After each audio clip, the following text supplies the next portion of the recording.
안녕하십니까. 9월 26일 금요일 말씀 묵상 함께 시작하겠습니다. 오늘도 주님께서 우리에게 베풀어 주시는 그 크신 은혜가 우리의 가정과 생업 가운데 충만하기를 기도합니다. 오늘 본문은 창세기 43장 1절에서부터 10절까지 말씀이고요. 통독하실 말씀은 학개서입니다. 1장과 2장을 모두 읽으시면 되겠습니다. 오늘 본문은 유다가 아버지 야곱을 설득하는 모습을 보여주는데요. 이걸 통해서 정말 중요한 것은 무엇인가? 우리가 하나님 앞에서 무엇을 추구해야 되는가를 한번 생각해보는 시간이 되었으면 좋겠습니다.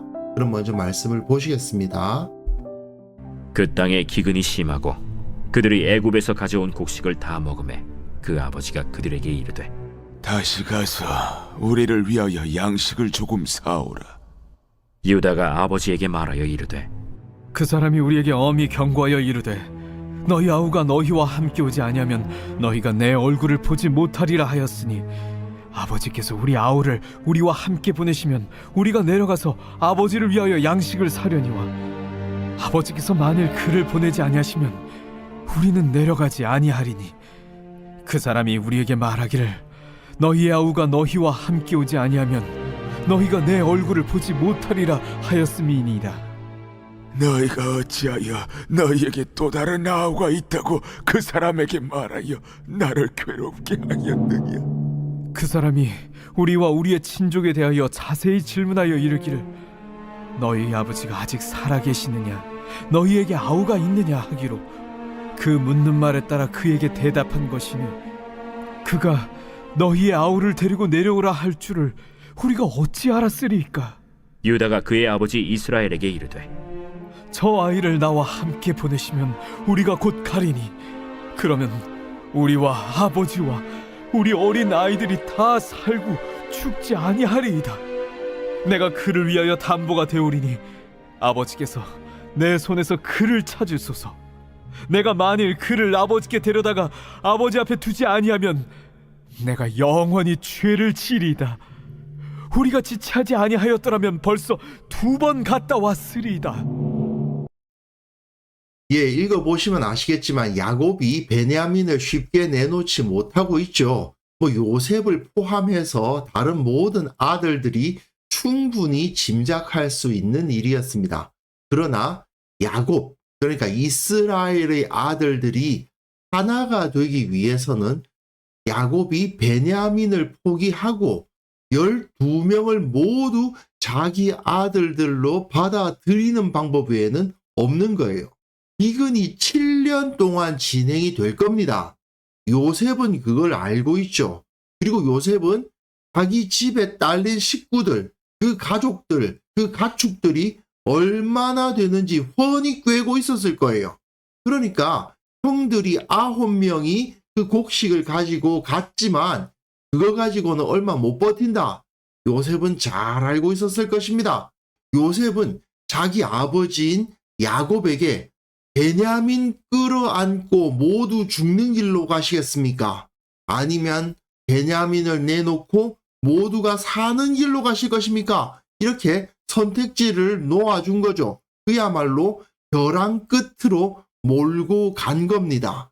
그런데 야곱은 지금 벼랑 끝에 서 있는 게 맞지만 아직까지도 거기서 그 마음을 돌이키지 못하고 있어요.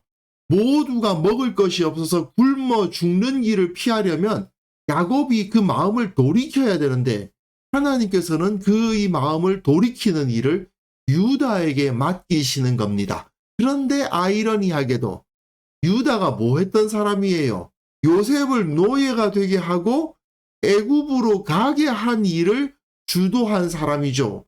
요셉을 애굽으로 보내는 일을 주도했던 유다가 이제는 베냐민을 애굽으로 데려가는 일을 주도하고 있는 것을 볼 수가 있는 겁니다. 그 땅에 기근이 심합니다. 나중에 45장에 보시면 요셉이 이렇게 말을 해요. 이 땅에 2년 동안 흉년이 들었으나 아직 5년은 밭갈이도 못하고 추수도 못합니다. 기근이 든 지 이제 2년 차인데 야곱의 집에는 먹을 것이 다 떨어졌어요. 그들이 애굽에서 가져온 곡식을 다 먹음에 그 아버지가 그들에게 이르되 다시 가서 우리를 위하여 양식을 조금 사오라. 야곱이 베냐민 데려가지 않으면 안 된다는 걸 몰라서 이런 소리를 하는 게 아니겠죠. 애굽에서 곡식을 사오는 것 외에는 다른 방법이 없다는 것을 야곱도 알고 있는 겁니다. 벼랑 끝에 몰렸어요. 그럼에도 불구하고 베냐민을 내놓기는 싫은 상황에 있습니다. 그런데 모세는 여기서 그 아버지가 라고 써놨어요. 원문에 의하면 그들의 아버지입니다. 아비햄인데 아브 하면은 아버지란 뜻이고 아비햄 하게 되면 그들의 아버지이거든요. 분명 야곱은 요셉과 베냐민에게만이 아니라 다른 아들들에게도 아버지였고요. 아버지여야만 했습니다. 결국 야곱은 아버지로서 이 벼랑 끝의 상황에서 판단하고 결단을 내려야만 되는 거죠. 근데 그 앞에서 유다가 말을 합니다. 아버지에게 말하여 이르되 그 사람 요셉이죠. 우리에게 엄히 경고하여 이르되 너희 아우가 너희와 함께 오지 아니하면 너희가 내 얼굴을 보지 못하리라 하였습니다. 라고 말하죠. 여기서 아우란 말은 사실은 형제라는 말인데 히브리어로 아흐입니다. 아버지는 아브, 형제는 아흐인데요. 너희의 아우 그러면 아히캠 그러고 우리의 아우, 우리의 형제 그러게 되면 아히누인데요. 너희의 아우 아히캠이 너희와 함께 오지 않으면 너희가 내 얼굴을 보지 못하리라고 했습니다. 그리고 그 사실이 다시 반복돼요. 너희 아우가 너희와 함께 오지 아니하면 너희가 내 얼굴을 보지 못하리라. 같은 말이 반복되어 기록되어 있죠. 또한 여기서 아버지께서 우리 아우 그러니까 아히누를 우리와 함께 보내시면 우리가 내려가서 아버지를 위하여서 양식을 사겠지만 아버지께서 만일 그를 보내지 아니하시면 우리는 내려가지 않습니다. 우리가 내려간다? 우리가 내려가지 않는다? 역시 반복돼서 강조해서 이야기하고 있습니다. 우리의 형제 아히누를 데려가지 않으면 갈 수가 없다라는 것이 강조되고 있는 거예요. 참고로 여기서 아버지께서 이렇게 반복되고 있는 것처럼 보이는데 사실은 여기서 아버지란 단어가 쓰이고 있는 것은 아니고요. 당신 2인칭 대명사가 사용되고 있습니다. 우리말에서는 아버지를 당신, 너 이런 식으로 표현할 수가 없잖아요.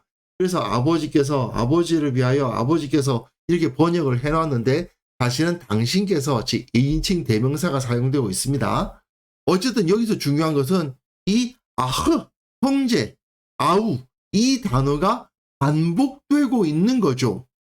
문제의 해결은 베냐민이 유다를 포함한 10명의 형들에게 형제냐 아니냐에 놓여져 있는 겁니다. 그 형들이 베냐민을 형제로 받아들여야만 문제가 해결될 수 있고 그것을 못하게 하는 가장 큰 걸림돌은 물론 다른 문제도 있지만 가장 큰 걸림돌은 결국 그 아버지에게 있는 거죠. 아버지 야곱 때문에 베냐민을 우리 형제로 받아들이기가 어려운 거예요. 왜?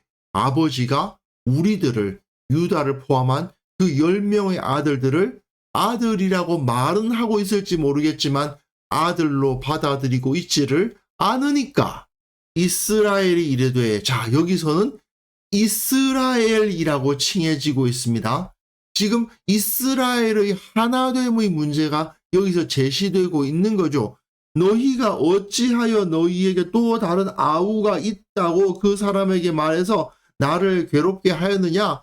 아우가 있는데 있는 거 왜 말했냐 이거죠. 그것을 말함으로써 나를 해롭게 한다. 나를 해한다는 말이거든요. 하지만 분명 이건 억지죠. 야곱, 곧 이스라엘을 해치는 자가 누구입니까? 베냐민을 놓지 못하는 자기 자신이에요. 자기 자신과 자기의 가족을 위험으로 몰아넣고 있는 사람이 누구냐? 바로 자기 자신인 거예요. 그런데도 불구하고 너희가 자기 아들들이 아우가 있다고 말하는 바람에 나를 괴롭게 했다. 나를 해치고 있다. 나를 위험으로 몰아넣고 있다고 말했지만 그게 아닌 거죠. 너희 때문이 아니라 이스라엘 자기 자신 때문에 자기가 괴롭게 되었죠. 위험에 처하게 된 겁니다. 그들이 이르되 아들들이 모두 다 한꺼번에 말했다는 뜻이에요. 유다만의 말이 아닌 겁니다.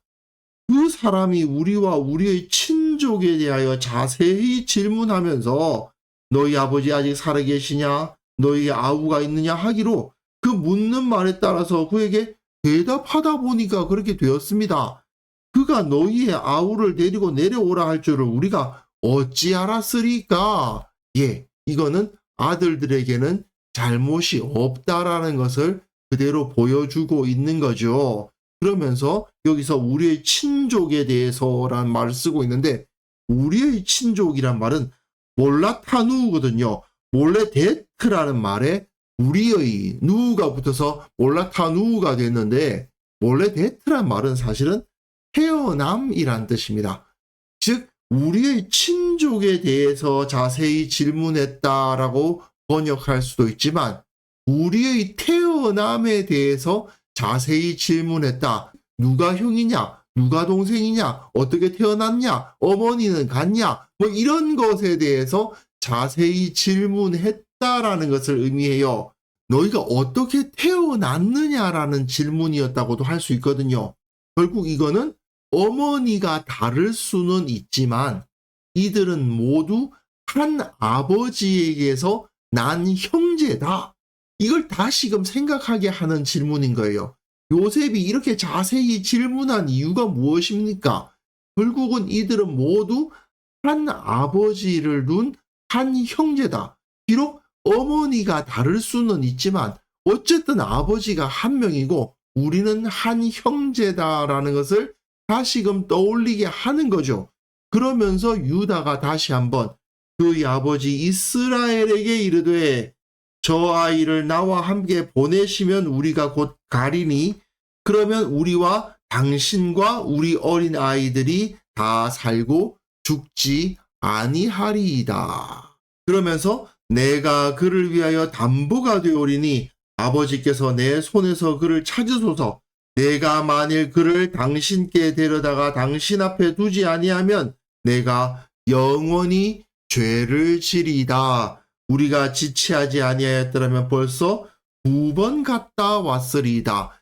그를 당신께 데려다가 당신 앞에 둔다라는 표현을 쓰고 있는데 비슷한 말을 2번 반복하고 있는 이유는 역시 이것이 맹세이기 때문이에요.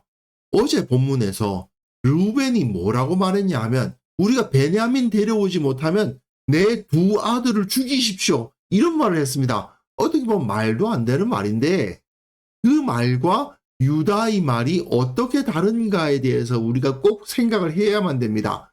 르우벤은 아버지가 나한테 내 아들을 죽이는 것으로 복수를 하시라 그런 말을 하는 거 아니에요.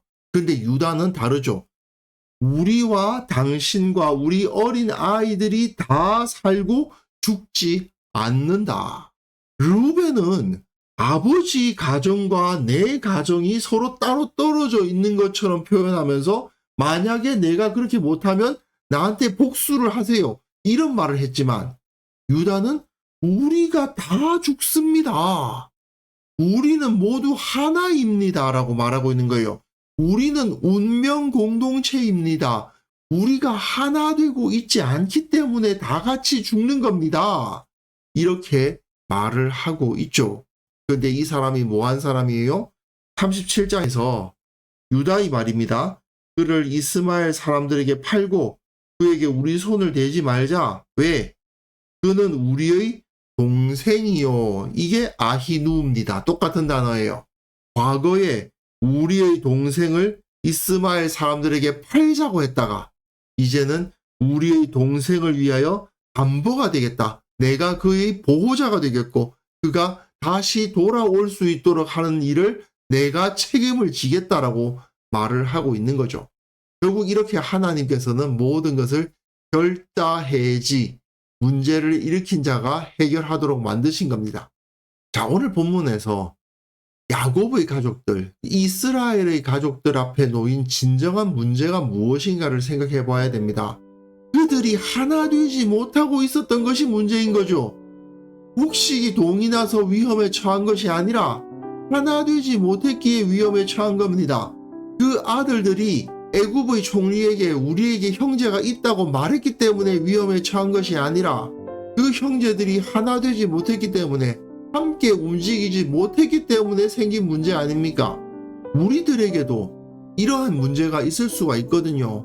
하나님과 우리가 하나 되지 못했기 때문에, 우리 가족이 하나님 안에서 하나 되지 못했기 때문에, 우리 공동체, 우리 교회가 하나 되지 못했기 때문에 이러한 문제가 생기고 있는데, 그걸 깨닫지를 못해가지고 야곱처럼 남 탓을 하거나 현실 탓을 하고 있는 그런 어리석은 모습이 바로 우리의 모습일지도 모르는 겁니다.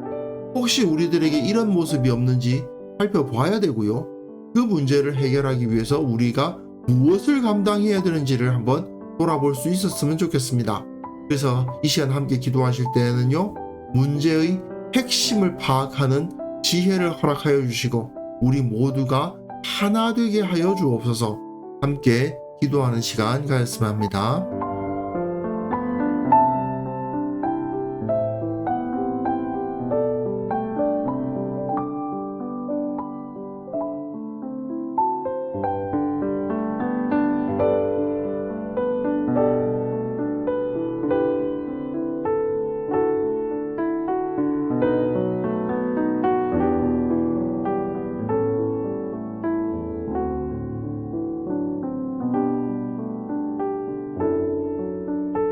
하나님 아버지, 우리에게 지혜를 주사 우리에게 있는 문제가 무엇인지를 제대로 파악하게 하시고 우리의 가정과 교회가 하나 되게 하는 역할을 감당할 수 있는 자가 되게 하여 주옵소서.